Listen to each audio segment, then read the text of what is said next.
మన తొలి వెలుగు ప్రేక్షకులు అందరికీ నమస్తే. ఇంకా దాదాపుగా సాధ్యమైనంత వరకు అందరు చూడాల్సిన వీడియో ఇది.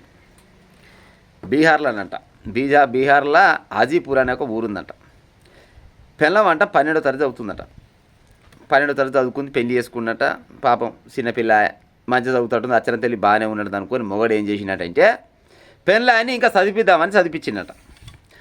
ఇంటర్ని ఆపకు, నువ్వు బాగా చదవాలి, బాగా చదివి ఒక ఉద్యోగం సంపాదించాలి, నీ కాళ్ళ మీద నువ్వు నిలబడాలని మొగడు చదివించినట. చదివించితే పైసలు అయిపోయినాయట. పైసలు అయిపోయినాక ఏం చేసిండు, ఏ లాభం లేదు, నా పిల్లం కంటే ఎక్కువ అనుకొని ఉన్న భూమిని కూడా అమ్మి మరీ చదివించినట.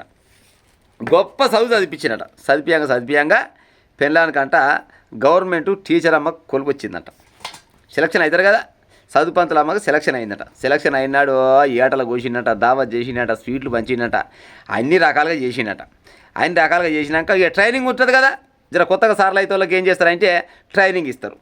ఇక ట్రైనింగ్ పోయిరాపా అని మంచిగా పోతప్పుడు సాగదోలి పోతప్పుడు 10,000 చేతులు పెట్టి ఖర్చుల మట్టుకు ఉంచుకో అని చెప్పినట. పంపించినాక ఏమో ఒక కొడుకు కూడా ఉన్నాడు మళ్ళీ.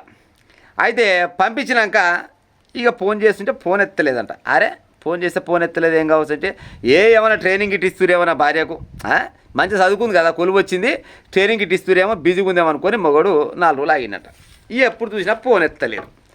ఫోన్ ఎత్తపోయేసరికి ఏం కావచ్చు అనుకొని చిన్నగా అనుమానం వచ్చిందట. అరే నా పిల్లలు నిన్న దాకా మంచిగా ఉంటే పాడైపోను అనుకొని అనుమానం వచ్చి చిన్నగా ఎంక్వైరీ చేసిందట. ఈమెకంట అదే ట్రైనింగ్లో ఇంకొక ఆయన సోపతి కాడట, చిన్నప్పటి నుంచి తెలిసిన ఆయనట. ఆయన చదువు పంతులేనట. ఆయనకు కూడా కొలువు వచ్చిందంట. ఆయన ట్రైనింగ్కి పోయినట్ట. ఆయన ఈమె ఇద్దరు కలిసి మంచిగా సోపత అయ్యారంట. మొగని పక్కకు పెట్టింది, కొడుకుని పక్కకు పెట్టింది. మొగని పక్కకు పెట్టి కొత్తతో సోపత చేసింది. ఆయన చదువు పంతులే కదా, ఇద్దరు కలిసి షట్టపాటాలు వేసుకొని ఇకలికలు పక్కపక్కలు లవ్వు. ఇక ఆయనకి మరిగింది అనుకో రాదురి. ఆయనకి మరిగి కొడుకుని మొగని చూసేకాలం లేదు. మొగడు పోయి కేసు పెట్టిండట. ఇది ఎంతవరకు కరెక్ట్ అని. అవునా? ఈ మొగని పేరు వచ్చేసి అమను, పిల్లం పేరు ఇయ్యలే. కానీ ఆ అమనంటోడు నువ్వు చదువుకుంటావనే ఉద్దేశంతో భూమి అమ్మి మరి పెళ్లి చేస్తే, భూమి అమ్మి మరి చదివిపిస్తే నువ్వేం చేసినా చివరికి వస్తారా కల్లా చదువుకుంటివి, ఉద్యోగం వచ్చే, మంచిగా కొత్త మొగడు కూడా వచ్చే, ఇంకొంతోడు సోపతి చేస్తేవి, పత్తలే కూడా వ్యక్తివి. గింత అన్యాయం ఉంటుంది ఈ కాలం ఆడలో కొంతమందికి. ఏం పాడేసేస్తారు చెప్పురి. సక్కదనాల మొగడు నిన్ను చదివిపించిందంటే ఎంత మంచివాడా మొగడు. నీకో కొడుకుని చూసుకొని ఉద్యోగం వచ్చి నిలబడ దాకా కష్టపడి నన్ను చదివిస్తేవి, మన భూమి కూడా అమ్ముకుంటేవి.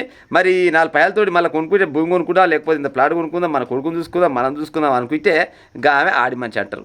ఈమెను ఆడి మనిషి అనాలన్నా గాడిదనాలన్నా చెప్పురిగా. సాయం చేసిన మింగితే సగం పీడ వదిలిందని ఒక శాస్త్రం ఉంటుంది.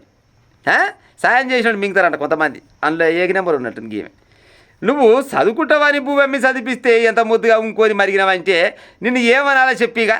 గిజ పోయింటి ఆడవాళ్ళు తయారయ్యారు కొంతమంది. మీకు ఎట్ట నాశనం అవుతారో ఏమో నాకైతే అర్థమై పాడైతలేదు.